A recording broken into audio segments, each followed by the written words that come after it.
Varicose veins కి సరైన చికిత్స కోసం సంప్రదించండి ఎవిస్ హాస్పిటల్. నమస్తే రమ్మగారు. నమస్తే ఏదైనా ఒక చిన్న సిరీస్ చెప్పుకుందామండి. పూర్వం కళ్యాణి రాజ్యానికి ధర్మపాలుడు అని ఒక రాజుగారు ఉండేవాడు. ఆయన భార్య మణిమాల. చాలా కాలం సంతానం లేదట. అయితే ఒకనాడు ఈయన వేటకెళ్ళాడు. వేటకెళ్తే కొంచెము వేట ప్రోగ్రాం అంతా హడావిడిగా ముగుస్తూ ఉండగా ఈయన కొంచెం పక్కకి వెళ్ళిపోయాడు సైన్యం నుంచి. మామూలుగా వేటకి వాటికి ఎట్లా వెళ్తారు, గుంపు ఉంటారు రాజుగారి వెనక.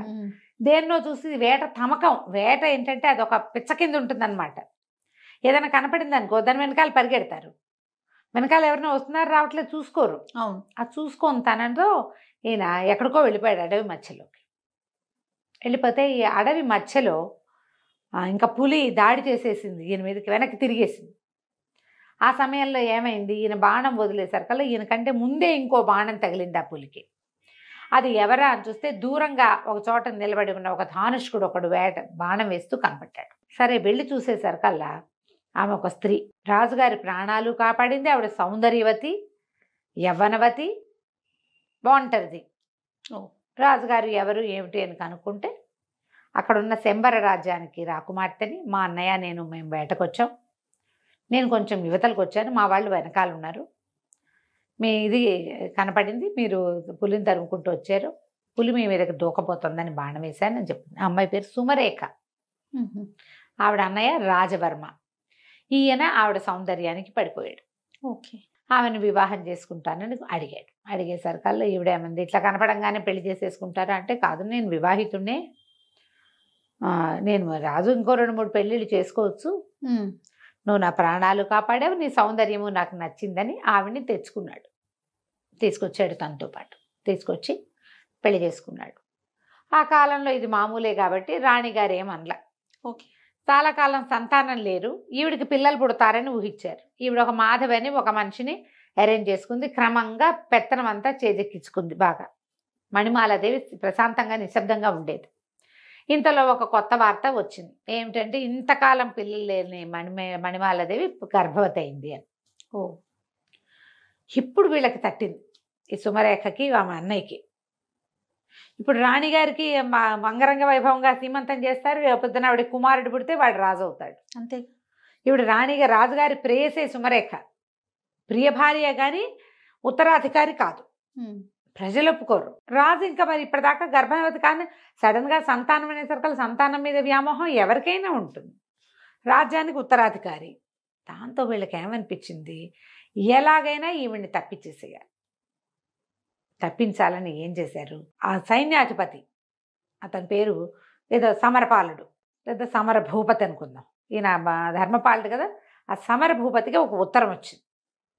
ఏమని, మణిమాలాదేవి రాసింది, రాజుగారి ప్రవర్తన బాగుండలేదు, ఎక్కువగా ఆయన సుమరేఖతో గడుపుతున్నారు, మరి సుమరేఖ పరిస్థితి కూడా ఏదో, ఆ అమ్మాయి చాలా పెత్తనాలు అవి చెలాయిస్తుంది, ఒకసారి రండి మీతో మాట్లాడాలి అని రాణిగారు రాసినట్టు ఒక ఉత్తరం రాయించారు.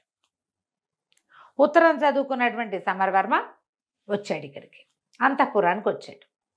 ఈ ఉత్తరం పంపించే రోజుల్లోనే ఈవిడ రాజుగారికి చెప్పింది, ఏమిటో ఆవిడ గర్భవతి అని అదని, ఇన్నాళ్ళు కలగని సంతానం ఇవాళ ఎలా కలిగింది, మీరేమో ఎక్కువగా ఇక్కడ స్పెండ్ చేస్తున్నారు, అప్పుడప్పుడునే వెళ్తున్నారు ఆవిడ దగ్గరికి. ఆవిడ మీద కొన్ని మాటలు పుట్టినాయి. నా చెలికత్తెలు చాలామంది, నువ్వు ఎవరితోటి మాట్లాడావు మగవాళ్ళతో, మీ తోడుకోడలు అందరితోటి మాట్లాడుతుందని నాకు చెప్తున్నారు, సైన్యాధికారితోటి ఈవిడికి సంబంధం ఉందని రాజుకి హింట్ ఇచ్చింది. నేను నిరూపిస్తా, వీళ్ళిద్దరూ కలిసి ఉన్నప్పుడు నీకు నిరూపిస్తానని చెప్పింది. రాజు కొంచెం కాస్త ఆలోచిస్తున్నాడు, అవునా కాదా, ఇంతకాలం నుంచి కలుసున్నా, ఆవిడ చిన్నప్పుడే పెళ్ళయింది, ఆవిడ ఎప్పుడు అలాంటిది కాదు, ఇట్లా ఎందుకు వచ్చింది, ఈయనకి ఏమనిపిస్తుంది, నేను సుమరేఖతో ఎక్కువ గడుపుతున్నా, అందుకని ఈవిడేమైనా కొత్త వేషం వేస్తుందేమో అనిపించింది. ఈ ఉత్తరం చూసుకున్నటువంటి సమరవర్మ గారు వచ్చాడు. వచ్చి వాకిట్లో నుంచి లోపలికి అంతఃపురంలోకి ప్రవేశించాడు. సైన్యాధిపతి వచ్చాడు అనగానే మరి సహజంగా ఆయన ఎందుకు వచ్చాడో ఆవిడ లేచి వచ్చింది. వీళ్ళిద్దరూ ఓ గదిలోకి చేరేసరికల్లా రాజుగారు వచ్చేసారు. ఎవరెవరా ఇంత పని చేస్తావా, వీడిని బంధించండి అన్నారు. సైన్యాధిపతిని బంధించేశారు. రాణి గారిని చెడదిట్టాడు. ఆవిడ తెల్లబోయింది. ఇప్పుడే ఉత్తరం వచ్చింది, ఇప్పుడే అతను వచ్చాడు, ఉత్తరం కాదు ఇప్పుడే అతను వచ్చాడు, అతను ఎందుకు వచ్చాడో కూడా నాకు తెలీదు, ఇప్పటిదాకా ఏనాడు అతను వచ్చినవాడు కాదు, నువ్వు లేనప్పుడు నేను ఆయన కలవలేదు అని ఎంత చెప్పినా ఆయన వినిపించుకోలేదు. అతను ఉత్తరం చూపించడానికేమో ఉత్తరం లాగేసుకున్నారు అతని దగ్గర నుంచి. ఓకే. నేను ఉత్తరం చూసి వచ్చాను అని చెప్పినా కూడా రాణి గారిని అడిగితే నేనేం ఉత్తరం రాయలేదంటుంది. అతనేమో ఉత్తరం చూసి వచ్చానంటాడు. దాంతో అతన్ని బంధించారు, ఊరేశారు ఒక్క రోజులో. అయ్యో. సైన్యాధిపతి తిరగబడతాడు ఇక్కడ, అతన్ని తప్పించేశారు. మహామంత్రి కులశేఖరుడు ఆయన ఏమన్నాడు, మహాపతివ్రత మణిమాలాదేవి ఆవిడ చాలా ఉత్తమురాలు, ఇప్పుడు అతనికి శిక్ష విధించినట్టుగా ఈవిడికి విధిస్తే ఎట్లా, పైగా గర్భవతి, స్త్రీలను శిక్షించకూడదు మనం అంటే ఈయన ఏమన్నాడంటే ఒక సుమంత్రుడని ఒక వీడిని పిలిచి సైనికాధికారిని, ఈవిడిని అడవిలో దింపేసిరా, బతికితే బతుకుతుంది, పోతే పోతుంది అని. నేను పతివ్రతనని ఆవిడ పదే పదే చెప్పింది. పతివ్రతమైతే బతుకుంటావు, లేకపోతే పోతావన్నాడు రాజు. ఈ సుమంత్రుడి దగ్గర గుర్రం ఎక్కించి పంపించేశారు. ఏం చేస్తుంది, గుర్రబండి ఎక్కించేశారు. వెళ్ళిపోతే అడవి మధ్యలోకి తీసుకెళ్ళి, కథ కూడా ఈ అడవి మధ్యలోకి వెళ్ళటం అదే మొదలు పెడతారనమాట. నేను తర్వాత కథ అంతా ముందు చెప్తున్నాను. అడవి మధ్యలోకి వెళ్ళి ఇక్కడ ఎక్కడో చోట వదిలిపెట్టమన్నారమ్మా, ఇక్కడ దింపుతానంటే ఆవిడ బతిమలాడుతుంది, ఆయన నీ పుణ్యం ఉంటుంది, నీకు నేను తెలుసు, సైన్యాధిపతి తెలుసు, ఇట్లా ఎందుకు జరిగింది అనేది నాకు అర్థమే కావటం, నా ఊహకు అందటం లేదు, ఇక్కడ నన్ను దింపద్దు, ఈ నట్టడవిలో, ఈ అడవి చివర మా గురువుగారి ఆశ్రమం ఉంది, అక్కడ వదిలిపెట్టు అని చెప్పేసరికి ఇతను ఏం చేస్తాడు, మరి ఏం చేయాలి, గర్భవతి రాణిగారు, రాజుగారు ఆజ్ఞ ఉంటే మాత్రం సరే. ఇతను ఏం చేశాడు, అడవి మధ్యలో వదిలిపెట్టమన్న మాటని మింగేసి అడవి చివరి దాకా తీసుకెళ్ళాడు. అక్కడ ఒక ఋష్యాశ్రమం ఉంది. పోనీలే. సరే, ఆ ఋష్యాశ్రమం వెళ్ళి తలుపు కొట్టేసరికల్లా ఆ తలుపు తీసి ఆయన నిర్ఘంటపోయాడు. ఇదేమిటమ్మా మణిమాలాదేవి, నువ్వు వచ్చావు ఏమిటంటే ఆవిడ పరమ దుఃఖంతో, నేను వెళ్ళగొట్టబడ్డాను, నా చరిత్రకే కళంకం వచ్చింది, గర్భవతిని, అక్కడ ఇంకా సంతానం కలుగుతుందో లేదో తెలీదు, రాజ్యానికి ఉత్తరాధికారి శిశువు, నాకు ఏం చేయాలో తెలియక మీ దగ్గరకు వచ్చానని చెప్తాను. ఈ సుమంత్రుడికి నేను చెప్తాను, నేను ఇక్కడ వదిలిపెట్టి వెళ్ళిపో అని చెప్పి బండిని వెనక్కి పంపిస్తారు. ఈవిడ పరమ దుఃఖంతో రాజుగా ఆయనకి చెప్తున్నాడు. ఆయన పారాయణ స్వామి ఆయన పేరు. ఆయన ఈ మణిమాలాదేవి తాలూకు పుట్టింటి ఆస్థాన గురువుగా ఉండేవారు. ఓహో. ఆయన ఇక్కడ ఉన్నాడని ఈవిడికి తెలుసు. ఇంకా ఆయన ఏం చేస్తాడు, సరే ఈవిని తన దగ్గర అట్టి పెట్టుకుంటాడు. చూద్దాం, మన అవకాశం కోసం చూద్దాము. సుమరేఖ ఇప్పుడు రాణిగా ఉంది, రెండో రాణిగా ఉంది. ఆమె అన్నయ్య చాలా మటుకు రాజ్యంలో తన ప్రతిభ చూపిస్తున్నాడు. ముందు నాటికి ఎట్లా ఉంటుందో, రాజ్యం వాళ్ళ చేతుల్లోకి వెళ్ళిపోతుందా, ఏమవుతుంది, ఆమెకు సంతానం కలిగితే జ్యేష్ఠుడిని వదిలిపెట్టి రెండో భార్య సంతానానికి అవకాశం ఇస్తారా, అదేమిటో తెలియదు. ముందు ఇన్నేళ్ల తర్వాత వచ్చిన గర్భం ఈ శిశువుని రక్షించుకోవాలి, ఇక్కడే ఉండిపోతుంది. ఉన్నాక కొంతకాలానికి ఆవిడికి కుమారుడు కలిగాడు, చక్కటి పిల్లవాడు పుట్టాడు. సరే, సంతానం ఒక సంతానం అయితే గ్యారంటీగా వీడే రాజు, అంతే. వినయపాలుడు అని పేరు పెట్టి పిల్లవాడిని పెంచారు. ఆ 18-19 ఏళ్ళు వచ్చేదాకా ఎన్నో రకాల యుద్ధ విద్యలు నేర్పించారు. ఈ పారాయణ స్వామిని చూడడానికి అన్ని రాజ్యాల నుంచి చాలామంది ఆయన శిష్యులు వచ్చేవాళ్ళు. వచ్చిన శిష్యుడు వచ్చినట్టు సంవత్సరాల తరబడి ఇక్కడ ఉండి ఈ అడవిలో ఈ పిల్లవాడికి రాజోచితమైన విద్యలు నేర్పించేవాళ్ళు. ఎన్నో రాజోచిత విద్యలు నేర్చుకున్నాడు. నేర్చుకుని 18 నుండి 19వ ఏడు వచ్చాక, అంటే మన ప్రకారం మైనారిటీ వెళ్ళిపోయాక, అక్కడ కూడా రాజ్యంలో 19వ ఏట ప్రజల్లోకి పంపటము, 20వ ఏట రాజును చేయటము వాళ్ళ పద్ధతి. 18 నిండాక ఊళ్ళల్లో తిరగడానికి పంపించేవాళ్ళు రాజకుమారులని. వాళ్ళు అన్ని ఊళ్ళు తిరిగి దేశంలో ఎలాంటి పరిస్థితులు ఉన్నాయి, ప్రజలు ఎలా ఉన్నారు ఏమిటి, మన తర్వాత మన రాజ్యం తాలూకు సరిహద్దులు ఏమిటి, అలా సరిహద్దుల దాకా వెళ్ళి చూడడం ఆ కాలపు ఆచారం.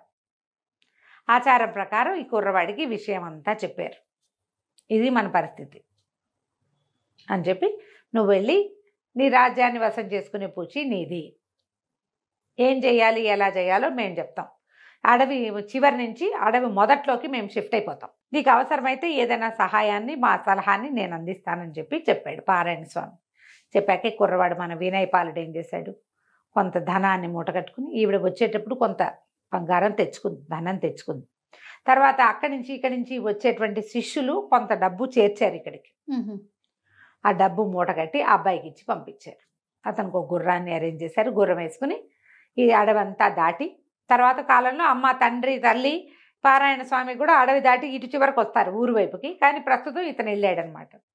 వెళ్ళి కళ్యాణి రాజ్యంలోకి ప్రవేశించాడు. ఈ కళ్యాణి రాజ్యంలో ఎలాంటి పరిస్థితులు ఉన్నాయంటే, రాజుగారిని చంపేశారేమోనన్న అనుమానం ఉంది. ప్రస్తుతం రాజుగారు రాజవరమే ఉన్నాడు. సుమరేఖకి సంతానం కలగల. ఈ 18 ఏళ్లలో సంతానం కలగలేదు. రాజ్యం ఆవిడది. రాజుగారు తమ మాట వింటలేదని ఆయన్ని ఖైదు చేసి హౌస్ అరెస్ట్ చేశారని, అంతఃపురం లోపల భాగాల్లో ఎక్కడో ఆయన్ని బంధించారని చెప్తారు. కానీ ఆయన అయితే ఎవరికీ కనపట్టలే. చంపేశారన్న మాట కూడా ఉంది. ఓకే. చంపేశారో బతికుంచి ఉంచారో అది ఇంకా తెలియదు. అది కూడా ఈ అబ్బాయి కనుక్కోవాలి. సరే, ఇతను ఏం చేశాడు, వెళ్ళి ఒక పేదరాశి పెద్దమ్మ ఇంట్లో చేరాడు. ఆవిడకి ఏం చెప్పాడంటే, ఆవిడ బాగా పాత రోజుల్లో బాగానే ఉండేది. ఇప్పుడు ఆవిడ దగ్గర ఏం లేదు. బయట నుంచి వచ్చే జనాలు కూడా ఎవరు లేరు. పెద్దమ్మ, సరుకులన్నీ తెచ్చి పడేస్తా, నాకు వండి పెట్టు, నువ్వు కూడా హాయిగా తిను, నేను ఎందుకు వచ్చాను, ఏం చేస్తాను లాంటి పడక్కు, నీకు తిండి కావాలి, అది నేను పెడతా అని చెప్పి సరేనని ఒప్పుకుంటూ వీడు ఏం చేశాడని సరుకులు తీసుకొచ్చి పడేశాడు. చక్కగా కమ్మగా వండి పెట్టేది, హాయిగా తినేవాడు. రాత్రిపూట పెద్దమ్మ కూడా చాపేసుకుని వీడు పక్కనే పడుకునేది. కానీ వీడు మంచం మీద పడుకునేవాడు. చల్లగా అర్ధరాత్రి అయ్యేసరికి ఊళ్ళోకి వెళ్ళేవాడు.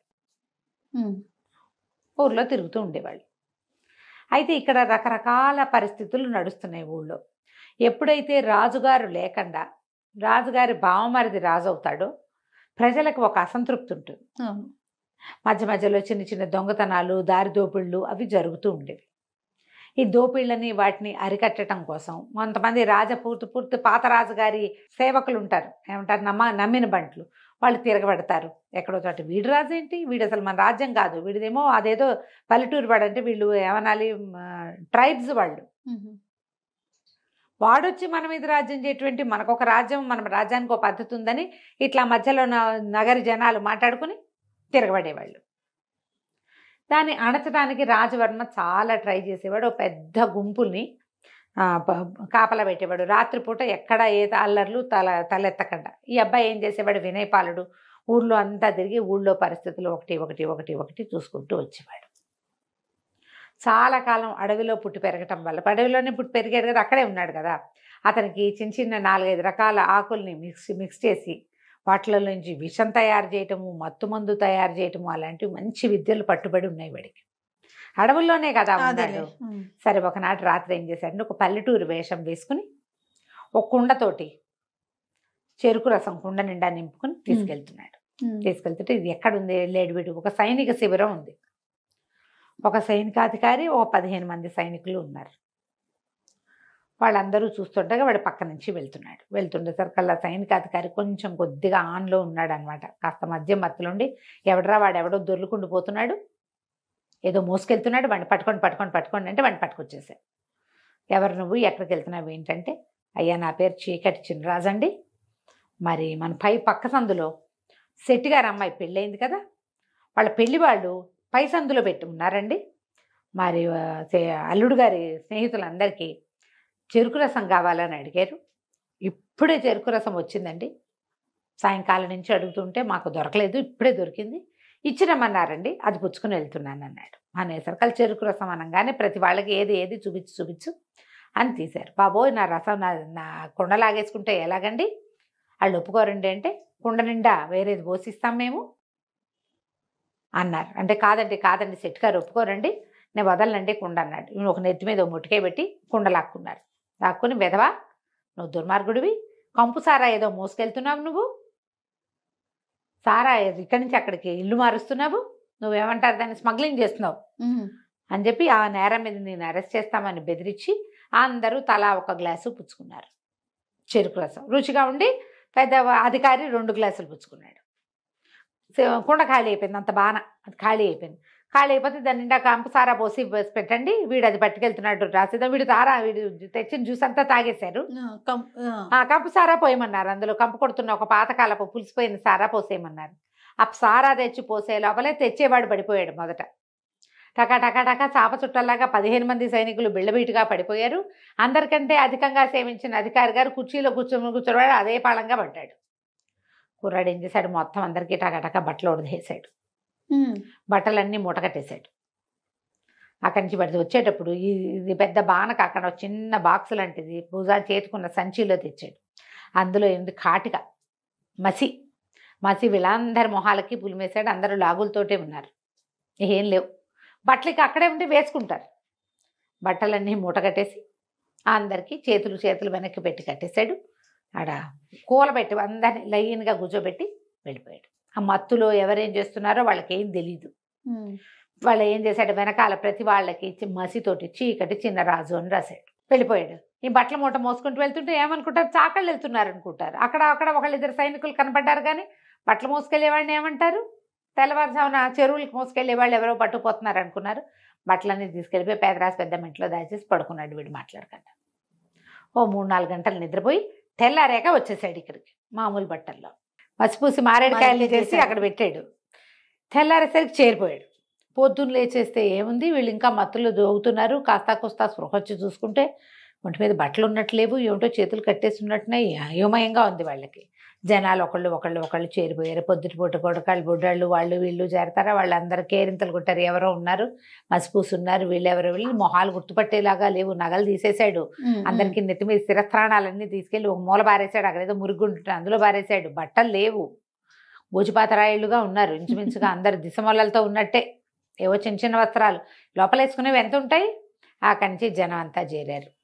కొంత నోట్లో కొన్నేమో వాళ్ళవి ఆ స్థిరస్థానాన్ని మెళ్ళలో వేసుకుని మఫ్లర్ లాంటివి నోట్లో కుక్కేశాడు. మూలేదా ఆలేదు, నోటి నుంచి మాటలు రావట్లేదు. వాళ్ళకేదో తెలుస్తోంది కానీ తెలియటం లేదు. అక్కడి నుంచి జనం అంతా చేరారు. గందరగోళం. సైనిక శిబిరం ఇది. వాళ్ళేనో కాదో తెలీదు, దగ్గరికి వెళ్తే ఏమవుతుందో తెలీదు. జనాలంతా చేరారు. ఈ లోపల ఒకళ్ళు ఇద్దరు తొందరపడి కాస్త ముందుకెళ్తుంటే ఇక్కడ నుంచున్నాడు కాబట్టి ఓబోయ్ ఇంకా నయం అందులోకి వెళ్ళావంటే నువ్వు ఏమవుతుంది, దీన్ని ట్యాంపర్ చేసినట్టు అవుతుంది సాక్ష్యాలని. అదొకటి. వీళ్ళు నీ మీద పడతాంతారేమో తెలీదు, అసలు వాళ్ళు ఎవరో తెలీదు. రాజభట్లు వచ్చేదాకా వీళ్ళని ముట్టుకోకూడదు. ఇక్కడి నుంచి ఖబర్ అందించాలా. లేనిపోంది వాళ్ళ జోలికి వెళ్ళామంటే నీ నెత్తి మీదకి వస్తుంది, నిన్ను ఉరికంబానికి ఎక్కిస్తారు, నువ్వే చేసావంటారు అనేసరికి ఆ ముందుకెళ్ళిన ఉత్సాహవంతుడు కూడా వెనక్కి వచ్చేసాడు. జనం అంతా చేరిపోయారు. ఈ లోపల రాజస్థానానికి కబురు వెళ్ళింది. ఇక్కడ సైనిక శిబిరంలో కొంతమంది కట్టేసి ఉన్నారని, వాళ్ళ మొహాలు నిండా మసిందని, ఒంటి మీద గుడ్డలు లేవని, సైనికులు లేరని, వీళ్ళే సైనికులేమోనని అనుమానంగా ఉందని. ఈ మొత్తం మీద ఏం చేశారు, సరే ఇంకొంతమంది వచ్చి ఆ నోట్లోంచి గుడ్డలు లాగితే వీళ్ళే మేబేరమన్నారు. వీళ్ళని ఎట్లా తీసుకెళ్లాలో తెలియలే. సరే ఆయన అన్నాడు, ఎలా ఉన్న వాళ్ళని అలా తీసుకొచ్చేసేయండి అన్నాడు. ఇక చేతులు కాళ్ళు కట్టేస్తున్న జనం అందరినీ సభలోకి ప్రవేశపెట్టారు. పెడితే ఏముంది, గోచిపాతరాయిళ్ళు, మొహాల నిండా ఒంటి నిండా మసి, వీపుల మీదేమో చీకటి చిన్నరాజు రాస్తుంది అని రాసేసింది. ఇక దాంతో నేను అన్నాడు, ఎవరో చేశారు ఇది కావాలని. ఏం తాగారు అనేది వీళ్ళు చెప్పలేకపోయారు. వీళ్ళు ఏం చేశారు, ఎవడో ఒకడు ఏదో తెచ్చాడు, అవి తాగామని చెప్పల. వాడెవడో ఒక పల్లెటూరు వాడు వచ్చాడని, తమ మొహాల మీద ఏదో విసిరాడని, దానివల్ల తాము స్పృహ తప్పి పడిపోయామని వాడిది చేశాడని చెప్పారు. వాడు చెరుకు రసం తెచ్చాడు, మేము తాగాము, వాడిని మ్యాన్పులేట్ చేద్దామనుకున్నాం, వాడు మమ్మల్ని మ్యాన్పులేట్ చేశాడు. అలా నిజాలు ఎవరు చెప్తారు? అదే కదా. ఎవడో ఒక పల్లెటూరి వాడు అన్నది మాత్రం జనంలోకి వెళ్ళింది. పల్లెటూరు వేషంలో ఉన్నాడు వాడు. అక్కడి నుంచి ఈయన అన్నాడు, సరే కాపలా పెంచండి, పల్లెటూరు వేషాల్లో పై ఊళ్ళ నుంచి వచ్చిన వాడు ఎవరైనా ఉన్నారేమో కనుక్కోండి, ఏ సత్రాల్లో మనుషులు ఎవరు దిగారో చూడండి అన్నారు. ఆ ఆజ్ఞలు వెళ్ళిపోయినాయి బయటికి. వీళ్ళనేమో నిలబెట్టారు. ఆ కాళ్ళు చేతులన్నీ కట్లన్నీ ఊడదీసేసరికి వీళ్ళని ఏం చేద్దామండి అంటే, వీళ్ళెందుకు బెతవలు, వాడెవడికో దొరికిపోయారు, చంపేయండి వీళ్ళని అన్నాడు. అనేసరికి ఆశ్చర్యపోయారు అధికారులంతా. ఏమిటి, ఒక 15 మంది మత్తుకి లొంగి దొరికిపోతే వాళ్ళని చంపేస్తారా? మహా అయితే సస్పెండ్ చేస్తారు, అంతేనా? అసలు జరిగింది ఏమిటి అనేది చెప్పవలసింది వాళ్ళు. వాళ్ళు చెప్పింది నువ్వు నమ్మేవో నమ్మలేదో. వాళ్ళు ఉంటే వాడిని ఎవరినో గుర్తుపడతారు కనీసం. అది కూడా చేయకుండా ఇంతమందిని, ఒక అధికారిని 15 మంది భటుల్ని చంపేయటం అంటే ఉరిదీసేయండి అందరినీ అన్నాడు. మొత్తం రాజస్థాన్లో ఉన్న వాళ్ళందరికీ కష్టం వచ్చింది. ఒట్టి పుణ్యానికి వాడేం చేయలా, వాడెవడో చేసేది ఒట్టిగా కట్టేసి వెళ్ళాడు. వీడికి రాజరికం తెలుసా? వీడికి రాజులు ఇట్లాంటి శిక్షలు వేస్తారు. ఈ 15 మందికి ఒక్కొక్కడికి ఒక్కో పటాలాన్ని ఇచ్చి ఊరంతా వెతకండి మీరు గుర్తుపడతారు కదా అనాలి. అది కూడా అంటల్లవాడు. మా పరువు తీశారు కాబట్టి వీళ్ళని చంపేయాలంటాడు. పరువు తీసి వాడెవడికో దొరికారు. మొత్తం ఆస్థానం అంతా ఎదురు తిరిగిపోయింది రాజవర్మకి. అందరికీ మంట వచ్చింది. కానీ ఏమన్నా ఏమంటే వీడు ఏం చేస్తాడు? అవును, అక్కడి నుంచి రాజా అంతఃపురానికి వెళ్ళాడు. వెళ్ళేసరికల్లా చెల్లెలకి చెప్పాడు, ఎవడో చీకటి చిన్నరాజు అని ఒకడు తయారయ్యాడు కొత్తగా విప్లవకారుడు, సైనికులందరికీ మసిపూసి చేశాడంటే ఈవిడేమంది, నువ్వేమిటి ఊళ్ళో తిరుగుతావు, నువ్వు రాజుగారికి ఎవరు ఫర్గా ఉన్నారు, నీకెవరు ఫర్ అవుతున్నారో చూసుకోవా, నేను అంతఃపురంలో ఉండేదాన్ని, ఇంకా బాగా చూసుకోవాలి. వీరవర్మ అని ఒకడు ఉండేవాడు, రాజుకి కుడిభుజంగా ఉండేవాడు, మన మహారాణిని వెడలంపేశాక కూడా రాజుగారి చుట్టూ తిరిగేవాడు. అతనికి మనం ఈయన్ని అంతఃపురంలో బంధించేసామని చాలా మంటగా ఉంది. వాడెవరినైనా చేశాడేమో, ఇట్లా ఏర్పాటు చేశాడేమో, ఎవరైనా అతనే చేశాడేమో ఈ పని, ముందు అతన్ని బంధించు, అతన్ని చెరసాల్లో వేయి. భయపడతారు జనం. ఇప్పుడు అతని దీంట్లో అంటే అతను తర్ఫీదు చేసి ఎవరినైనా ఈ పని చేయిస్తుంటే పెద్దవాడిని బంధించామనుకో, చిన్నవాళ్ళు ఏం చేస్తారు, సైలెంట్గా ఉండిపోతారు. అవును. అనేసరికల్లా వీరవర్మని బంధించారు. జనాలంతా ఆశ్చర్యపోయారు, ఎందుకు బంధించారు? ఈ వీరవర్మ అరెస్ట్ కూడా ఏం రహస్యంగా జరగల, ఓకే, ఓపెన్గానే జరిగింది. ఊళ్ళో తిరుగుతున్న వినయపాలుడికి వీరవర్మని బంధించారని తెలిసిపోయింది.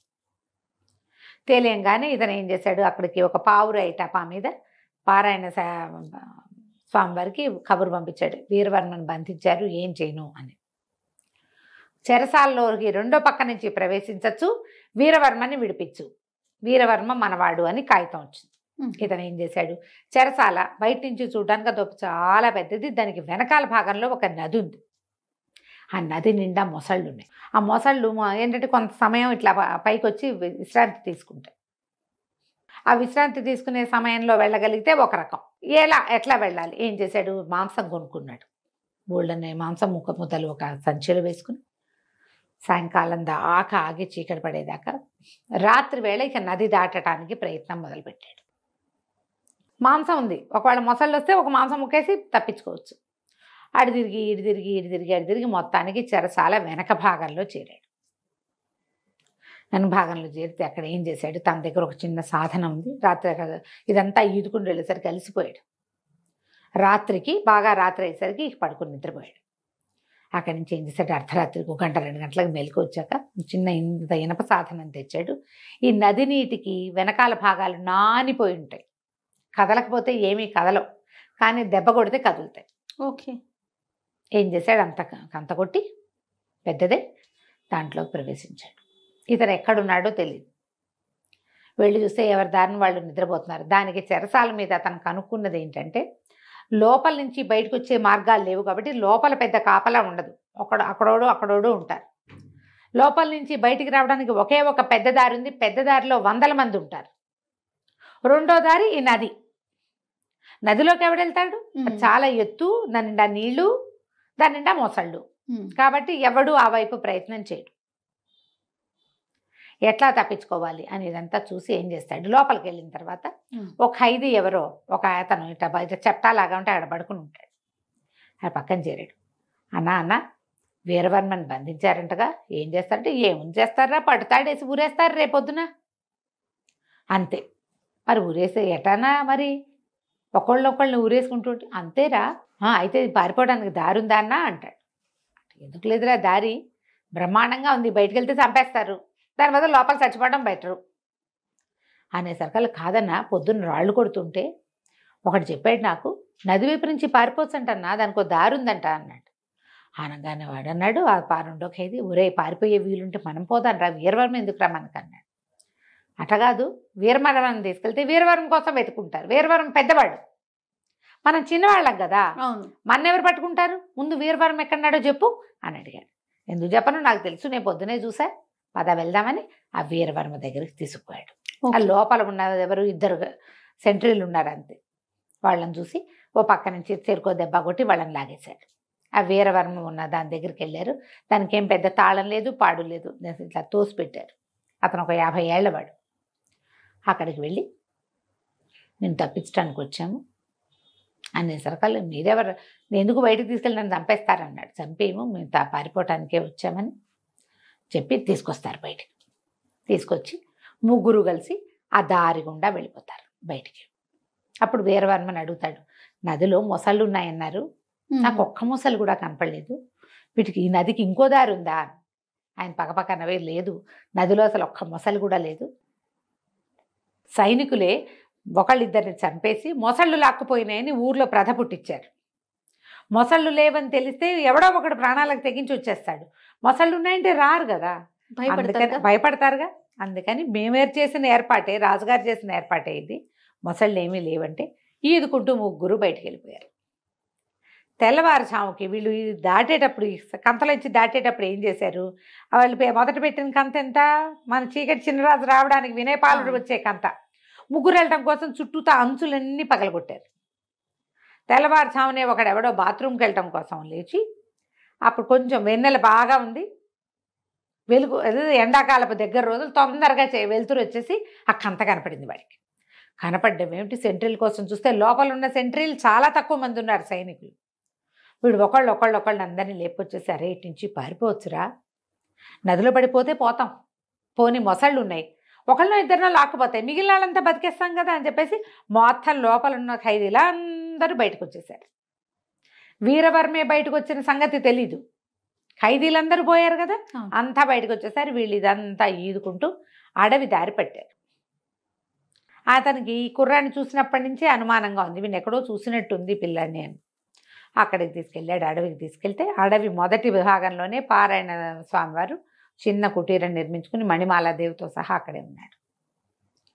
అందులోకి వెళ్ళేసరికి ఆయన చూసి దండం పెట్టాడు, ఈ కుర్రాడు నన్ను రక్షించాడండి అంటే, కుర్రాడు కాదు నిన్ను రక్షించింది, నిన్ను రక్షించిన కారణం ఇంకొకటి ఉందని అమ్మాయి అని పిలవగానే ఆవిడ లోపల నుంచి వచ్చింది.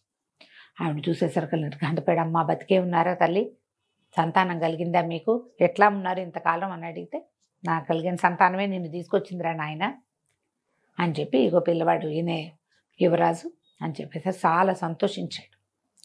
రాజుని బంధించారు. అయితే మనం రాజుని బయటికి తేవడానికి, నేను బతికే ఉన్నాడు, ఆయన చావల, మరణించలేదు, జీవించే ఉన్నాడు. అంతఃపురంలో ఒక ప్రత్యేకమైన ఇది ఉంది, చెరసాల లాంటిది, దాంట్లో అందులో ఉన్నాడు. నేను ప్రజల్ని పట్టుకోగలుగుతాను, ప్రజలంతా కూడా రాజే కావాలని కోరుకుంటున్నారు, రాజవర్మ పద్ధతులు మంచివి కాదు, మన సొంత సైనికులకి మనం శిక్షలు వేయకూడదు, ఎప్పుడు శిక్ష ఇంగానే మన మీద వ్యతిరేకత వచ్చేస్తుంది. అతను అట్లాంటివి ఎన్ని చేశాడు, మొత్తం రాజ్యాన్ని చేజెక్కించుకున్నాడు. మనం ముందు రాజుని గనక తప్పిస్తే అప్పుడు ఏ పనైనా చేయొచ్చు. రాజుని తప్పించడం ఎలా, రాజుని తప్పించాలంటే సులువైన మార్గం ఏంటంటే మంత్రి కులశేఖరుణ్ణి పట్టుకోవడం. కులశేఖరుడి మీద కూడా కొంత తేడా వస్తుంది, ఇంకా కొద్ది రోజుల్లో కులశేఖరుని కూడా తప్పిస్తారు. రాజ్యం ఆనుపాను తెలియటం కోసం వీళ్ళని ఉంచాడు. అదంతా మొత్తం రాచరిక పట్టంతా వచ్చిందంటే కులశేఖరుని కూడా తప్పించేస్తారు. కానీ ఈ అంతఃపురంలో ఏ ప్రాంతాలకి ఎలా వెళ్ళాలి అనేది, ఎట్నుంచి బయటికి రావాలనేది కులశేఖరుడికి తెలుసు అని, నువ్వు కులశేఖరుడి దగ్గరికి వెళ్ళు అని చెప్పి వీరవర్మ వీళ్ళతో పాటు అడవిలో ఉండిపోయాడు. రకరకాల ఉత్తరాలు రాసిచ్చాడు. ఒక్కొక్కళ్ళకి ఉత్తరాలు అందిస్తే వాళ్ళంతా సిద్ధపడతారు రాజవర్మ మీద మనం తిరగబడ్డం కోసం. నేను కొంతమందిని మేనేజ్ చేస్తాను, నువ్వేమో కులశేఖరుని కలుసుకోమన్నాడు అనేసరికి ఈ లోపల ఏమైంది, అక్కడ ఎప్పుడైతే ఈ జైలు ఇదైపోయిందో ఈ విషయం ఎట్లా బయటకు వచ్చింది, రెండో పక్క నుంచి వెళ్ళొచ్చని ఎవడో బయట నుంచి కొట్టాడు. అది లోపల నుంచి చేయబడిన హోల్ కాదు. ఇప్పుడు ఒక గోడ పగలగొట్టినప్పుడు అది ఎటు నుంచి మొదట పగిలింది అనేది తెలుస్తుందిగా ఇంజనీర్లకి. బాగా పరీక్ష చేసి బయట నుంచే ఎవడో వచ్చాడు. ఈ బయటవాడెవడు, ఎవరు బయటవాడు అని బాగా ఆలోచించి వీరవర్మని అరెస్ట్ చేశాం కాబట్టి రాజుగారికి నమ్మిన బంటు పాత మంత్రి ఏమైనా ఈ ఏర్పాటు చేశాడేమోనని మంత్రి గారిని బర్తరఫ్ చేశారు, ఉద్యోగం నుంచి తీసేశారు. ఆయన ఇంటికి వెళ్ళిపోయాడు.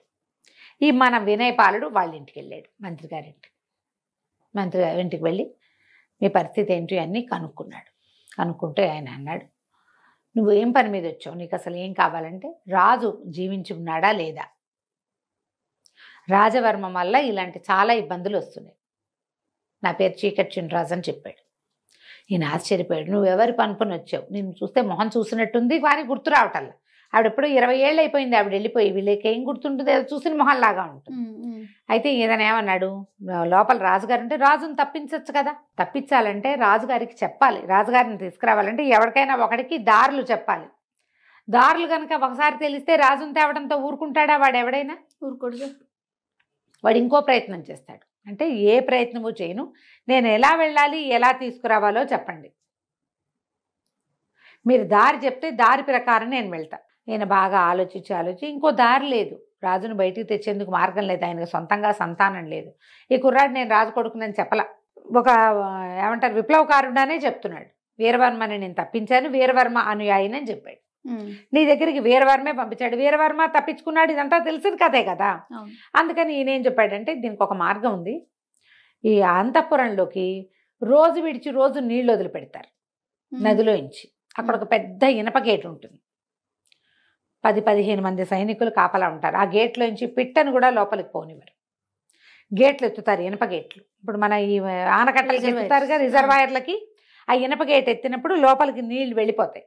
లోపల ఒక కొలను, తర్వాత వంట ఇంటి అవసరాలకి మొత్తం కావాల్సిన నీరంతా లోపలికి వెళ్ళి అవి నిండిపోగానే దారి మూసేస్తారు.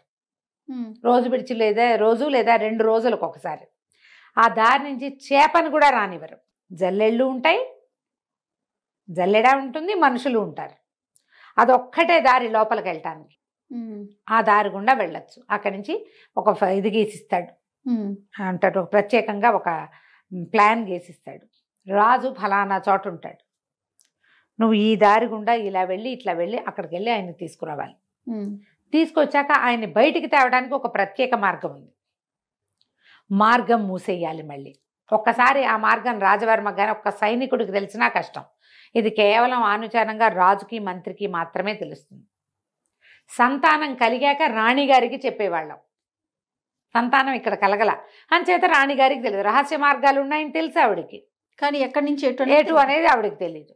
మా తండ్రి ఈ రాజ్యానికి మంత్రిగా ఉండటం వల్ల మాకు మాత్రమే తెలుసు, ఎవ్వరికీ చెప్పకూడదు అనేసరికల్లా సరే ఒప్పుకున్నాడు.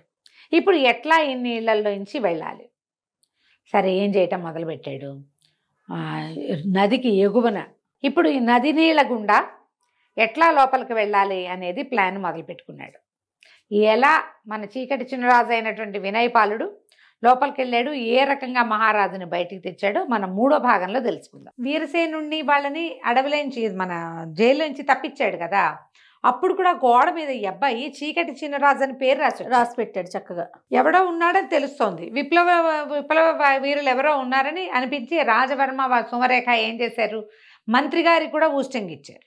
మనవాడు మంత్రి గారి దగ్గరికి వెళ్ళి రాజును తప్పించే మార్గం ఎట్లా వెళ్ళాలి కనుక్కున్నాడు. అక్కడ ఉన్నాం మనం. అవునండి. అయితే రాజ్యం లోపలికి అంతఃపురం లోపలికి నీళ్లు వెళ్ళే మార్గం గుండా వెళ్ళాలి ఆ లోపలికి వెళ్ళాలంటే. అయితే ఏమైందట, రోజు విడిచి రోజు తెరుస్తారు కదా, ఒక 10 మంది సైనికులు అక్కడ రెడీగా ఉన్నారు. ఏం చేశాడట వీడు, పైన చేరి దానికి ఆ నీళ్ళు ఎక్కడి నుంచి వస్తాయో అది ఒక గుట్ట మీద నుంచి నది కిందకి వస్తుంది అనమాట. ఆ గుట్ట మీద చేరి ఒక్కో కొమ్మ విరక్కొట్టి వేయటం మొదలుపెట్టాడు. ఎప్పుడు లేనిది నదిలో చెట్ల కొమ్మలు కొట్టుకొస్తున్నాయి. చిన్న కొమ్మలు కనపడ్డాయి, తర్వాత పెద్ద కొమ్మలు కనపడుతున్నాయి. సైనికులు అనా ఏంట్రా ఎప్పుడు లేదు, ఈసారి ఏంటి వర్షాకాలంలో వచ్చినట్టు ఇన్ని రెమ్మలు వస్తున్నాయి అంటే వాళ్ళలో ఒకళ్ళిద్దరు అన్నారు, పైన గోండులు ఒక జాతి ఉన్నారు. ఏ పైన?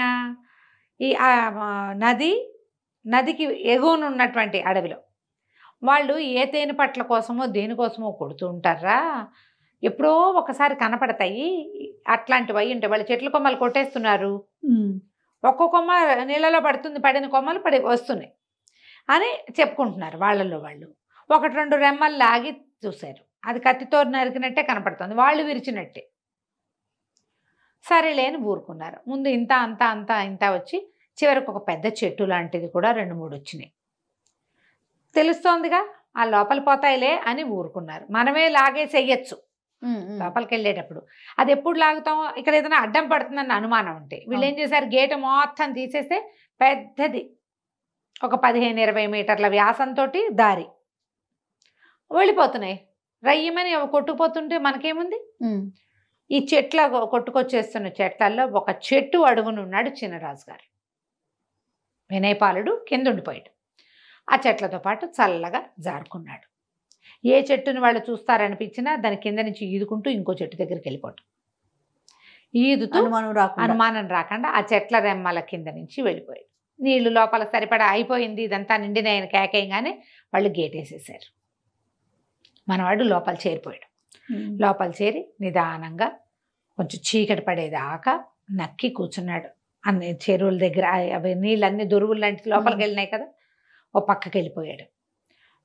తర్వాత ఒక సైనిక పటాలం అవి కనపడుతున్నాయి. అంతఃపురం దూరంగా పెద్ద పెద్ద బిల్డింగులు. ఇతనికి మంత్రి గారు చెప్పాడు, మయూరం బొమ్మ ఉంటుంది, ఒక నెమలి బొమ్మ. బిల్డింగులు ఇట్లా గుండ్రంగా ఉంటాయి, మధ్యలో పెద్ద నీళ్ళది పెద్ద చెరువు ఉంటుంది. ఆ గుండ్రంగా ఉన్న వాటిలలో మధ్య దాంట్లో రాజుగారు ఉన్నాడు. ఓహో. దాని మీద ఒక నెమలి బొమ్మ ఉంటుంది. చూసుకున్నాడు. అది ఇప్పుడు రాత్రి చూడలేడుగా, సాయంకాలమే వెళ్తుండగానే చూసి పెట్టుకోవాలి. పెట్టుకుని దారి అంతా చూసి పెట్టుకున్నాడు. బాగా చీకటి పడ్డాక ఇది మొత్తం సైనిక పటాలం అంతా లోపల అంత పహరా ఉండదు. అవును, ఎప్పుడు కూడా బయట ఉంటుంది. లోపల ఏముంది, ఆ వేళ అవగానే సాయంకాలం అయ్యేసరికల్లా ఎవరి దారిని వాళ్ళు ఏ స్తంభాల పక్కన చేరి మెల్లిగా కునికేస్తూ ఉంటారు. అవసరాలు ఉండవు కదా, పిలిస్తే వస్తారు. ముందంతా ఫుల్గా దేదీప్యమానంగా దీపాలు ఉన్నాయి. సాయంకాలం అయ్యేసరికి పెట్టారు. రాత్రి 10 అయ్యేసరికల్లా పై ఎత్తునున్న దీపాలన్నీ ఉఫ్ అని పొగగొట్టాలతోటి ఆపేశారు. చిన్న చిన్న దీపాలు కనపడుతున్నాయి. ఆ దీపాల వెలుగులో పిర్రాడు అడవిలో ఉండటానికి అలవాటు పడి ఉన్నాడు కదా, వాడు చీకట్లో నడవగలడు. నడుచుకుంటూ మెల్లిగా ఆ భవనంలోకి వెళ్ళాడు. వెళ్తే ఇంకా లోపలికి అలా ఒక్కొక్క కక్ష దాటుకుంటూ వెళ్తే లోపల ఒక జైలు లాంటి విభాగం కనపడుతుంది. ఏవో రాచరికపు బట్టలోనే బక్కచిక్కి సన్నగా అయిపోయినటువంటి రాజును చూశాడు కుర్రాడు. తండ్రిని చూసి దగ్గరికి వెళ్ళాడు. దగ్గరికి వెళ్ళేసరికి ఆయన అన్నాడు, ఎందుకురా ఇట్లా చంపుతారు, ఒకేసారి చంపేయండి నన్ను. మహారాణిని మంచిది, మహాపతివ్రత మణిమాలాదేవికి చేసిన ద్రోహానికి నాకు సరిపడా శిక్ష వేశారు భగవంతుడు. గుర్తించాడు, నన్ను చంపేసేయండి ఒకేసారి అంటే. తన కుర్రాడు అన్నాడు, అబ్బాయి చంపేయటానికి కాదండి, మిమ్మల్ని తప్పించడానికి వచ్చాను అన్నాడు. అనేసరికి ఆయన ఒప్పుకోలే. నన్నేటా తప్పిస్తావు నువ్వు? తప్పిస్తామని బయటికి తీసుకెళ్ళి చంపేయడానికి ఎత్తేసాడా రాజవర్మ? నేను నీతో రానన్నాడు. రానంటే కాదండి, మీరు అర్థం చేసుకోండి, నేను వీళ్ళ ద్వారా రాలేదు. వీరసేనుడు మీ నమ్మిన బంటు అతన్ని బంధించారు, అతన్ని నేను విడిపించాను. మీరు లోపల ఈ కక్షలో ఉన్నారనే సంగతి ఎవరికి తెలుసు అంటే వీరసేనుడికి తెలుసు, కులశేఖరుడికి తెలుసు, మంత్రికి అన్నాడు. వాళ్ళిద్దరికీ నేను తెలుసండి. వీరసేనుడి ద్వారా నేను కులశేఖరుడి దగ్గరికి వెళ్ళాను. కులశేఖరుడు చెప్పాడు మిమ్మల్ని తప్పించడానికి మార్గం, మీరు ఇక్కడ ఉంటారని చెప్పాడు. వీళ్ళిద్దరి పేర్లు చెప్తే మీకు అర్థమవుతుందని వాళ్ళ పేర్లు చెప్తున్నాను, నాతో రండి, మిమ్మల్ని బయటికి తీసుకెళ్ళిపోతాను అన్నాడు. అనేసరికల్లా రాజు, నిజంగా నువ్వు చంపన్నాడు, మీ మీద ఒట్టండి, నేను అట్లాంటి పని ఏం చేయను, వెళ్తా పదండి. కాకపోతే నాకు లోపలికి వచ్చే దారి చెప్పాడు, బయటికి వచ్చే దారి మీకు తెలుసు అన్నాడు. అదొక రహస్య ద్వారం ఉంది, మీరు అడవిలోని గుహల్లోకి వెళ్తారు, ఆ ద్వారాన్ని తెరవండి, మనం అక్కడికి వెళ్దామన్నాడు. అనేసరికి రాజు ఒప్పుకోలే. నేను అట్లా చెప్పకూడదు, కులశేఖరుడికి బుద్ధి లేదా, ఎట్లా చెప్పాడు నీకు ఈ రహస్య ద్వారాన్ని? అది కేవలం రాజుకి మంత్రికి యువరాజుకి తెలియచ్చు, నువ్వెవడివో నీకు తెలియటానికి వీల్లేదు. అనేసరికల్లా నేను మిమ్మల్ని తప్పించలేనండి, మరి మీరు లోపల ఉన్నారు, నేను లోపలికి వచ్చా, బయటికి వెళ్ళే మార్గం లేదు, నాకు బయటికి వెళ్ళే మార్గం తెలీదు, అది మీరు చెప్తారని కులశేఖరుడు నన్ను నమ్మించి పంపించాడు. అనేసరికి చాలాసేపు బతిమలాడి వాదోపవాదాలు అయ్యాక ఆయన ఒప్పుకున్నాడు. ఒప్పుకొని ఏం చేశాడు, ఈ భవనంలో నుంచి బయటికి వెళ్ళేందుకు ఆయనకు అనుజ్ఞ లేదు. ఇప్పుడు ఇట్లా గుండ్రంగా ఉన్న భవనాల్లోంచి ఆ మధ్య దాంట్లోంచి వచ్చాడు కదా, నెమలి పింఛన్లో మిడిల్లో నుంచి వచ్చాడు. ఆ మిడిల్లో నుంచి వచ్చి ఎక్కడి నుంచి నీళ్ళు వస్తాయో దానికి పక్కగా ఉన్నటువంటి ఒక గోడ దగ్గరికి తీసుకెళ్ళి ఆ గోడ దగ్గర కొన్ని రాళ్ళు ఇలా పేర్చి తమాషాగా ఉంది, ఈ రాళ్ళన్నీ తీయన్నాడు. ఆయన ఓపిక లేదు, బక్కచిక్కిపోయి కూడా ఉన్నాడు, ఆహారం తక్కువ, పైగా బెంగతోటి ఉన్నాడు కదా. కుర్రాడు రాళ్ళన్నీ తీసేసరికి అక్కడ చిన్న ఇత్తడి మీట లాంటిది ఉంది. ఆ పొడి పని కదిపేసరికి ఆయన అన్నాడు, ఒకవేళ ఇట్లా కనుక మనం చేస్తే వాళ్ళు ఎవరైనా పసిగెట్టారంటే అందులోకి వచ్చేస్తారంటే, కాదు రాదు, నేను మొత్తం అన్నీ సరిచేసి వస్తానన్నాడు. ఆ పొడి పని నొక్కేసరికల్లా ఆ గోడ పూర్తిగా ఓపెన్ అయిపోయింది. సరే అందులోకి ప్రవేశించాక ఈయన అన్నాడు, ఇది రాళ్ళన్నీ యథాతథంగా మూసేసేయాలి నువ్వంటే. వీడు లోపల వైపు ఉండి బయట రాళ్ళని ఒకటి లాక్కుంటూ అన్ని పూర్వం ఎట్లా ఉందో అట్లా పేర్చేసాడు. చీకటిగా ఉన్న ఆ దారిలో ఈ రాజుగారిని వేసుకుని నడవటం మొదలుపెట్టాడు. నడవగా అది ఎవ్వరు మనుష్య సంచారం ఉన్న దారి కాదు, ఒక గుహ లాంటిది. ఓకే. వెళ్ళగా వెళ్ళగా అది నది పక్క నుంచి ఉందన్నమాట. వెళ్ళేసరికల్లా అడవి లోపలికి వెళ్ళారు. ఇంకా పెద్ద పైకి వెళ్తే ఒక కొండ శిఖరం లాంటిది వచ్చింది. ఆ కొండ మీదకి ఎక్కించారు. అక్కడ ఒక పెద్ద గుహ ఉంది. ఆ గుహలో వీరసేనుడు, కులశేఖరుడు ఇద్దరు ఉన్నారు. రాజు ఆశ్చర్యపోయాడు, ఇద్దరిని కావలించుకున్నాడు. ఇది ఎట్లా జరిగింది, ఎట్లా రాగలిగారు, నన్ను ఎట్లా తప్పించారు? ఈ అబ్బాయి ఏం చేశాడు, ఆయన అక్కడికి ప్రవేశపెట్టి తన దారిని తను వెళ్ళిపోయాడు. రాజును వాళ్ళు లోపల తీసుకుపోయారు. అక్కడ సాయంగా తెల్లవారేసరికల్లా ఈయన ఉన్నాడు కదా, వీళ్ళ గురువు గారు, వీళ్ళు ఒకళ్ళనొకళ్ళు మాట్లాడుకున్నాక తెల్లవారేసరికల్లా పారాయణ స్వామి, వీళ్ళకి ఈ మన మణిమాలాదేవిని కాపాడిన గురువుగారు, ఆయన ప్రచండుడని, అప్పుడు దొంగ ఒకడు వచ్చాడు కదా, వీరసేనుడితో పాటు వచ్చాడు కదా, అతను దొంగ నిజానికి, బద్దిపోటు. కానీ రాజుగారి దీనివల్ల రాజకుమారుడే తనని తప్పించడం వల్ల అతను మీతో పాటే ఉంటాను, ఈ విప్లవం సృష్టించడానికి, విప్లవాన్ని సాధించాలంటే నేను కూడా మీతో ఉంటానన్నాడు. ఈ పారాయణ స్వామి వారితో కలిసి ఆ ప్రచండు కూడా వచ్చాడు. మహారాజును చూసి దండాలు పెట్టారు. అప్పుడు ఈయన ఏమన్నాడంటే, మనం విప్లవం తప్పకుండా సాధించాల్సింది, నా వల్ల చాలా పొరపాటు జరిగింది, మణిమాల ఏమైపోయిందో తెలీదు, ఈ సుమరేఖని ఆశ్రయించుకుని వచ్చిన రాజవర్మేమో మన రాజ్యాన్ని నిర్దేశించాడు. ఈయన చెప్పాడు, వీరసేనుడు మహారాజా, అంతేకాదండి, ఎక్కడైనా ఏదైనా పొరపాటు అయితే ముందు సైనికుల్ని శిక్షిస్తాడు, ఏదైనా ప్రజల్ని పీడిస్తున్నారు వాళ్ళు, సైనికుల్ని శిక్షిస్తాడు, అతను సరైన వాడు కాదు, వీళ్ళని దింపాలి, ఎట్లా చెయ్యాలి ఇది. ఇప్పుడు వీళ్ళకి ఇక్కడ ఉన్నది ఎవరు, మంత్రి, వీరసేనుడు, ప్రచండు, పారాయణ స్వామి, రాజు, ఐదుగురు ఉన్నారు. ఈ ఐదుగురిలో వీరసేనుడినేమో అరెస్ట్ చేశారు, ప్రచండు ఏనాడో అరెస్ట్ అయ్యాడు. వీళ్ళు ప్రజల్లోకి వెళ్ళి జనాల్ని కూడగట్టడం అది వాళ్ళ వల్ల అయ్యే పని కాదు, టైం పడుతుంది. అవును. కులశేఖరుడు కూడా ఉద్యోగం ఊడిపోయింది. రాజు జీవించలేడన్న అనుమానం ఊళ్ళో ఉంది. జనాన్ని కూడగట్టాలంటే పబ్లిక్లోకి వెళ్ళాలి కదా. అయితే ఏమన్నాడంటే కులశేఖరుడు, అట్లా కాదండి, ఇంత అద్భుతమైన కార్యక్రమాన్ని మమ్మల్ని అందరినీ ఇక్కడ సమావేశపరిచాడు, పెద్ద యజ్ఞంలాగా జరిగింది, దీనికి అంకురార్పణ చేసింది మన పారాయణ స్వామి అయితే, ఇదంతా కార్యసాధన చేసిన వాడు ఒక మా కుర్రవాడు ఉన్నాడు, అతను రావాలంటే ఈ వినయపాలుడు చక్కగా రాజుగారి బట్టలు వేసుకుని చక్కగా విలువైన వస్త్రాలు ధరించి వచ్చాడు, ఇతనే ఈ ఏర్పాటు అంతా చేశాడు, మమ్మల్ని అందరినీ ఒక చోట చేర్చాడని చెప్పారు. రాజుగారు అన్నారు, ఈ అబ్బాయిని ఎక్కడో చూశాను అనిపిస్తుంది, అర్ధరాత్రి చూశాడు ఆయన. అదేలే, తెల్లవారేసరికల్లా ఆయనేమో పంపించేశాడు, వాడు దాన్ని వాడు వెళ్ళిపోయాడు కదా. అనేసరికల్లా ప్రభు మిమ్మల్ని రాత్రి తప్పించింది, వీరసేనుడిని తప్పించింది ఇతనేనండి, ఈ అబ్బాయి పేరు వినయపాలుడు అని చెప్పారు. రాజుగారు కొడుకు అని చెప్పలే. ఓకే, ఇప్పుడు ఏమిటి ప్లాన్ ఆఫ్ యాక్షన్, ఏం చేయాలంటే వీరసేనుడిని మారువేషంలోకి వెళ్ళిపోమన్నాడు. వెళ్ళిపోయి, నీకు ఎంతమంది ఉన్నారు, ఎవరున్నారు, ఎంతమంది రాజుగారికి రాజభక్తి ఉన్నవాళ్ళు, పాత రాజు మీద భక్తి ఉన్నవాళ్ళు, రాజును చూసి 15-20 సంవత్సరాలు అయింది వాళ్ళు, ఆవిడ సభలు చేయనిచ్చేది కాదు సుమరేఖ. తర్వాత ఆయన హౌస్ అరెస్ట్ చేసేసింది క్రమంగా. వాళ్ళ అన్నయ్య రాజుగా చెల్లమణి అవుతూ వచ్చాడు. ఓకే, మామూలుగా ఏ రాజ్యానికి ఆ రాజ్యం రాజుల మీద భక్తి ఉంటుంది, వాళ్ళ పూర్వకాలం నుంచి వాళ్ళ తండ్రుల్ని సేవించిన ప్రీతి ఉంటుంది వాళ్ళకి. ముందు ప్రీతి ఉన్న దళవాయిల్ని వాళ్ళని కూడగట్టుకోవాలి, వీరసేనుడి పని అది. మంత్రి గారు వెళ్ళిపోయి ఎవరు రాజవర్మకి అనుకూలరు, ఎవరు యువరాజును కోరుకుంటున్నారో మీరు ఈ పక్క నుంచి సెన్సెస్ తయారు చేయండి, దసరా నాటికి ఈ పని చేద్దాం, ఎందుకంటే దసరా చాలా అత్యద్భుతమైన ఉత్సవాలు జరుగుతాయి ఇక్కడ. ఈ ఉత్సవాలలో మనం మన విప్లవాన్ని తీర్చుకోవచ్చు. ఈ లోపల మనం ఈ 3-4 నెలల్లో జనాల్ని గ్యాదర్ చేద్దాం. రాజు తప్పించుకుపోయాడు అనేది తెలిసిపోయింది లోపల. కానీ ఆయన ఎట్లా తప్పించుకెళ్తాడు అనేది, ఏ రకంగా వెళ్ళగలిగాడో వాళ్ళకి తెలియలే. గోడ మీద చీకటి చిన్నరాజు రాయబడి ఉంది. మళ్ళీ ఎట్లా ఏం చేయాలి అంటే, ఏముంది చేయడానికి, కనపడితే చంపేద్దాం ఈసారి అంతే. మనం విప్లవం తెస్తున్నారు తిరుగుబాటుదారులు అని అనిపించిన వీరసేనుడిని లోపల పెట్టాం, వాడు తప్పించుకున్నాడు. కులశేఖరుడు కనిపించట్లేదు. వీళ్ళంతా ఏం చేస్తారు, మన దగ్గర సైన్య బలం ఉంది, మన వాళ్ళందరినీ పిలిపించుకుందాము అని చెప్పి తమ జనాన్ని కొంతమందిని దింపుకున్నారు సుమరేఖ, రాజవర్మ కలిసి. కానీ పండగలు పబ్బాలు మానలా వాళ్ళకి ఏంటంటే చాలా మహా సరదా, పండగ రోజుల్లో చేయించుకోవటం, అన్ని పండగలు బ్రహ్మాండంగా చేస్తారు. ఈ ఉత్సవాలు మొదలవుతాయి కొద్ది రోజుల్లో, దానికి ఏర్పాట్లు అవుతున్నాయి ఊరంతా.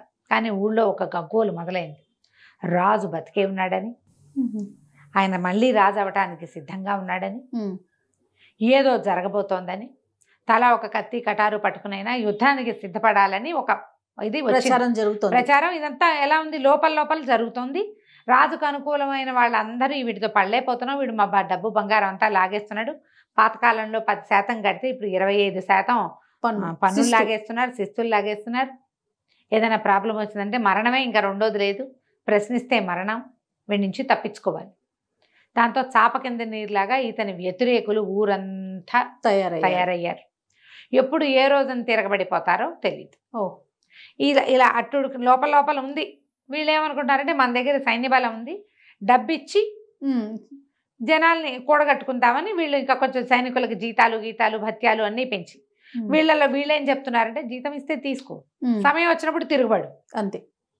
జీతాలు వద్దని ఎందుకంటే ఇప్పుడు తిరగబడద్దు, సమయం వచ్చినప్పుడు తిరుగుబాటు చేద్దామని అందరికీ ఒక్కొక్కళ్ళకి చెప్పి పెట్టారు. రకరకాల వ్యవహారాలు నడుస్తుండగా దసరా పండగ వచ్చేస్తుంది. ఎలా చేయాలి? దసరా పండగ వచ్చింది. దసరా పండగ అప్పుడు ఉత్సవాలు జరుగుతాయి. ఆ ఊళ్ళో కళ్యాణిలో ఉత్సవాలు ఉంటాయి. ఊరంతా ఉత్సవ సంరంభంలో ఉంది. ఈ లోపల నుంచి దారులు తెలిసిన కులశేఖరుడు, అతనితో పాటు వీరసేనుడు, తర్వాత ప్రచండు, యువరాజైన వినయపాలుడు. యువరాజని రాజుగారికి తెలియదు, కానీ వీళ్ళు ఏం చేశారంటే రహస్య ద్వారాల గుండా కోటలోకి ప్రవేశించారు. ఓకే. ఈ దీంట్లో ఏంటంటే ఆ రోజున చిన్నవి ముఖాలకి చిన్న కవర్లు వేసుకునేది, ఒక రకమైన ఏమంటారు మన ముఖ కవచాలు వేసుకునే పద్ధతి ఉంది. అందరూ కూడా రకరకాల రాక్షసుల ముఖాలు అట్లా వేసుకుని తిరుగుతున్నారు. ఆ వేషాల్లో వీళ్ళు వచ్చేసారు. అక్కడి నుంచి వీళ్ళకి ఎవరెవరు రాజుగారికి అనుకూలంగా ఉన్నారని అనిపించిందో వాళ్ళందరినీ మీరు ఊరేగింపులో మొదటి లైన్లో ఉండండి. ఓకే. ముందు సైనికులు ఉంటారు ఒక లైన్, వాళ్ళ తర్వాత వరుసగా బార్లుగా ఉంటారుగా. ఫస్ట్ లైను ఆయుధదారులు ఎవరున్నారో వాళ్ళ వెనకాల ఉండాలి. సపోర్టర్స్ వెనకాల ఉంటారు. కారము, మందులు, రంగులు అందించే వాళ్ళు వెనకాల ఉంటారు. వరుసగా ఏమి లేరు వాళ్ళు. అంతమందిని వీళ్ళు గ్యాదర్ చేయలేరు, కొంతమందినే చేయగలిగారు. ఆ ఎవడు ఆయుధాన్ని ప్రయోగించగలను అని నమ్ముతాడో వాడు ఏం చేయాలి, సైనికులు వెనకే ఉండాలి. అనగానే సైనికుడిని పడగొట్టేసేటట్టు. సైనికులు కూడా ఎవరో కాదు, వాడు ఏమైనా గొడవ చేస్తే కొట్టడానికి. ఓకే. వీళ్ళ వాళ్లే కదా వాళ్ళు కూడా. సుమరేఖ తాలూకు పుట్టింటి నుంచి వచ్చిన రాజవర్మ పాత సైనికులు కొద్దిమందే.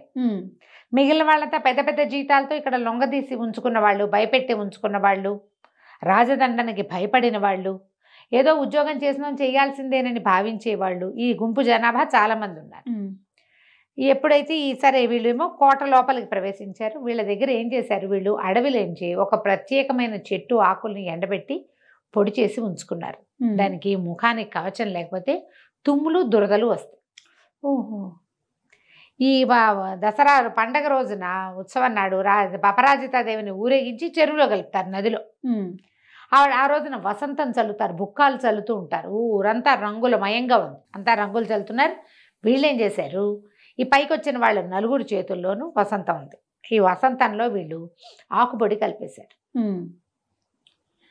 ఈ దగ్గరికి వస్తూనే ఇలా ఊదే సాధనాలతోటి ఈ సుమరేఖ మీద, రాజవర్మ మీద ఆ రంగు చల్లేశారు. ఓకే. ఇక పెద్దగా తుమ్ములు సైనికుల మీద కూడా పడ్డాయి. ఇది చల్లిన నలుగురు మాత్రం ఒంటికి కవచాలు వేసుకున్నారు. వాళ్ళ ఒంటి మీద పడలా, వాళ్ళ ముక్కులోకి వెళ్ళలా. ఎవరో దూరంగా నిలబడి ఉన్న సైనికులకి వీళ్ళ మీద రంగులు చల్లకూడదు. రాజు రాణి మీద ఎవరు చల్లుతారు? అవును, రాణిగారు, ఆవిడ అన్నయ్య, రాజప్రతినిధి. కింద ఊరేగింపంతా ఊరంతా రంగులమయం, ఎవరి మొహం ఎవడికి ఏమీ కనిపించట్లా. ఈ చల్లబడిన రంగుల్లో సైనికులు కూడా తెలియలే. దగ్గరకు వచ్చిన వాళ్ళ మీద కూడా అది పడిపోయింది. ప్రతివాడు చేతులు కోకేసుకుంటున్నాడు, మొహాలు కోకేస్తున్నారు, పిచ్చి పిచ్చిగా తుమ్మేసుకుంటున్నారు. వీళ్ళ మీద ఎవరో రంగులు చల్లారని చుట్టుపక్కల దూరంగా ఉన్న సైనికులు పరిగెత్తుకొచ్చారు. పరిగెత్తుకొస్తే ఈ నలుగురు, ఇప్పుడు తుమ్మేవాడెవడో తుమ్మని వాడెవడో తెలియదు ఆ గుంపులో, అంతే. వాళ్ళ మీద పడి చాలా మంది వీళ్ళని పట్టేశారు. వాళ్ళకి అంగరక్షకులుగా ఉన్న వాళ్ళందరినీ పడుకోబెట్టేశారు వీళ్ళు.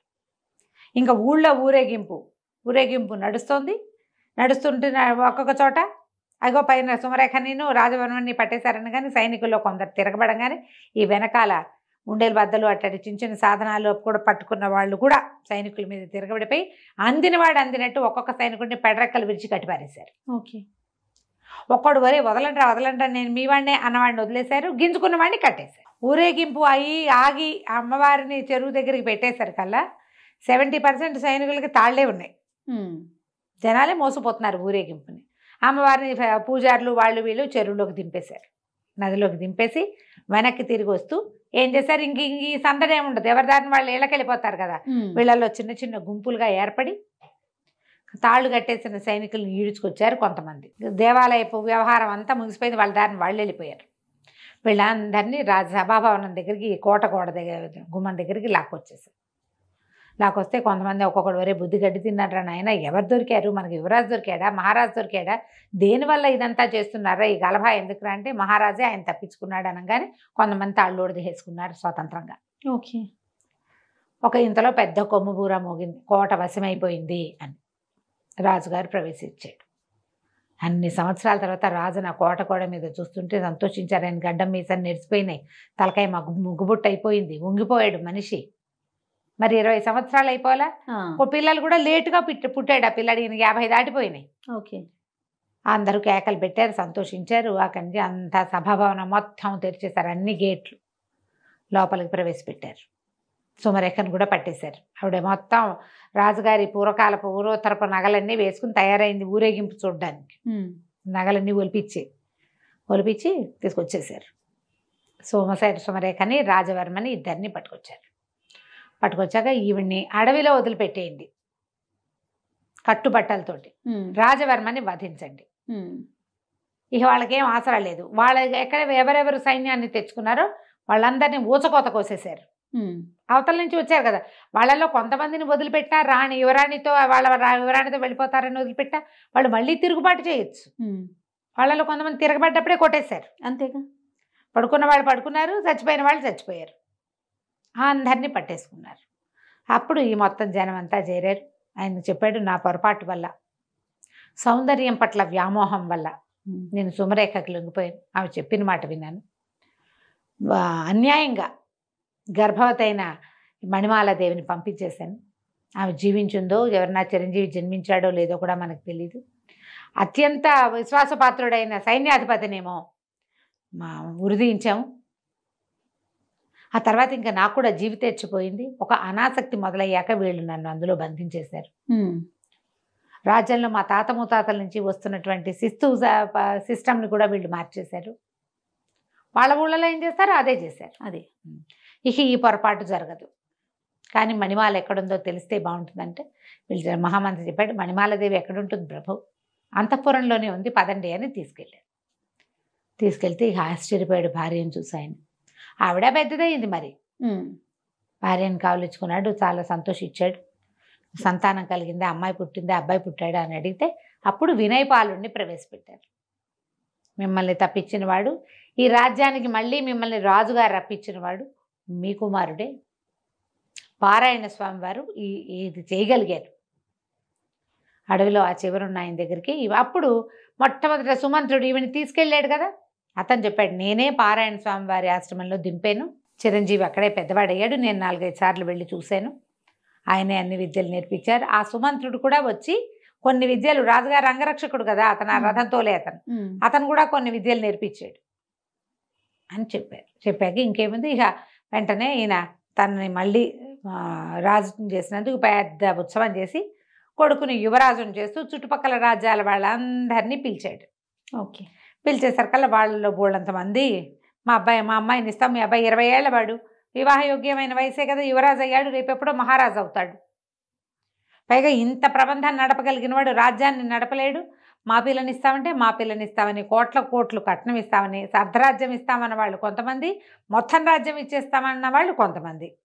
ఈ ఊళ్ళో కూడా కళ్యాణిలో కూడా బ్రహ్మాండమైన కోటీశ్వర్లు వాళ్ళు, పెద్ద పెద్ద ఆస్తులు ఉన్న వాళ్ళు కూడా మా పిల్లని కూడా చేసుకోండి అని వాళ్ళు కోటాను కానుకలు పెడతామని.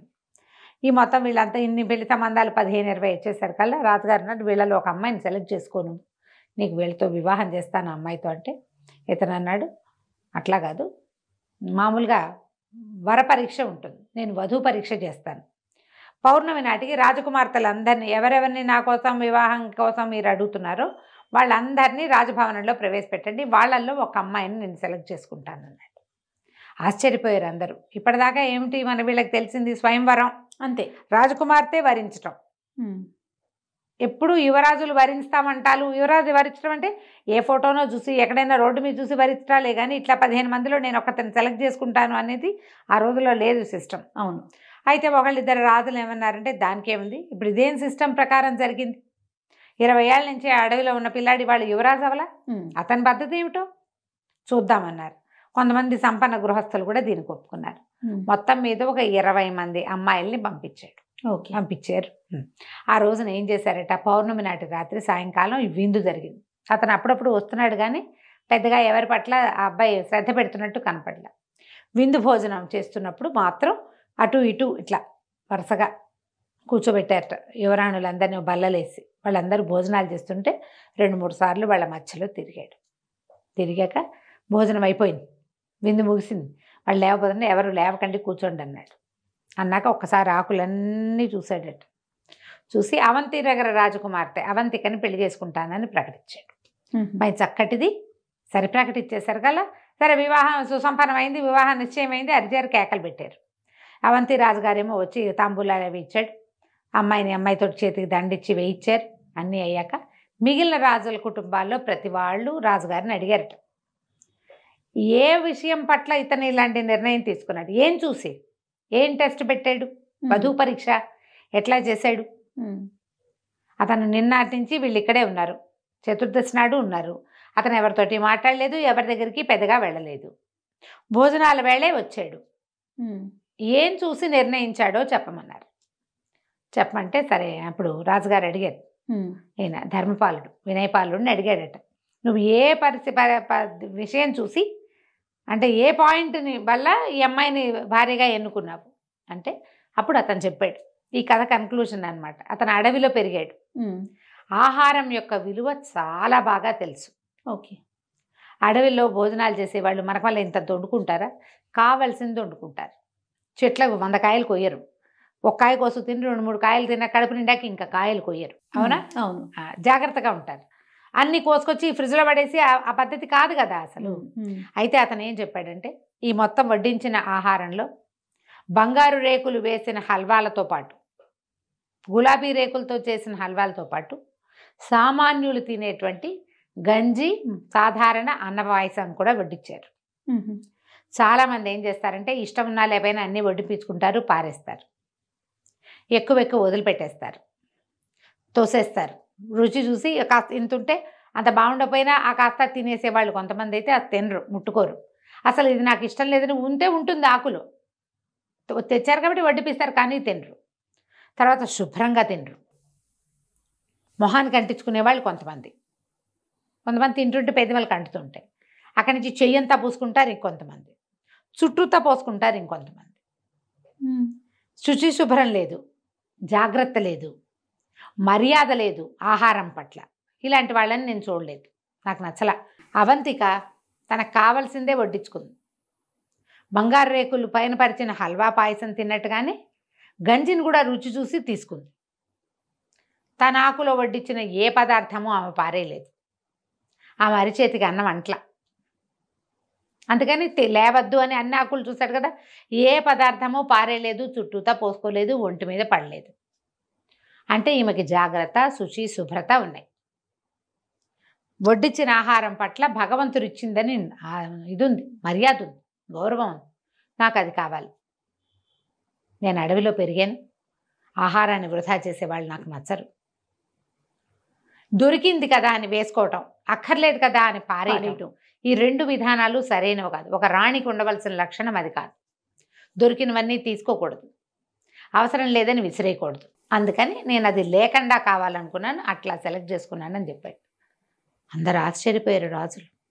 కొంతమంది యువరాణులకి తట్టింది, మనం అన్నీ వేసుకున్నాం ఏమీ తినలేదని, కింద మీద పోసుకున్నామని, బట్టల మీద పడిపోయిందని, అన్నీ రుచి చూడలేదని, భగవంతుడు ఇచ్చిన దాని పట్ల మనకు మర్యాద లేదని, యాటిట్యూడ్ అవన్నీ మార్చుకోవాలని, ఇక ముందు ఇలా చేయకూడదని వాళ్ళకు కూడా అర్థమైందట. ఇంత ప్రత్యేకమైన మనస్తత్వము, పద్ధతి ఏర్పడడానికి ఈ దారి వేసినటువంటి ఆయన గురుగారు అందరూ చాలా మెచ్చుకున్నారు. మీ వల్లే ఈ ఇతను యువరాజు ఇంత చక్కటివాడిగా తయారయ్యాడని. తర్వాత వివాహంతో పాటు అబ్బాయిని వినయపాలుణ్ణి రాజును కూడా చేసేసారు. రాజుగారి భార్యతోటి నేను వానప్రస్థం తీసుకుంటా, కానీ నేను అడవిలోకి వెళ్ళను, నా భార్యతో హాయిగా అంతఃపురంలో నేను కాలక్షేపం చేస్తా, రాజ్యం బాధ్యత మీది అని కులశేఖరుణ్ణి మంత్రిగా, వీరసేనుణ్ణి సైన్యాధ్యక్షుడిగా చేసి కళ్యాణి రాజ్యాన్ని వినయపాలుడికి అప్పచెప్పాడు. చీకట్లో చిన్నరాజు సమాప్తం.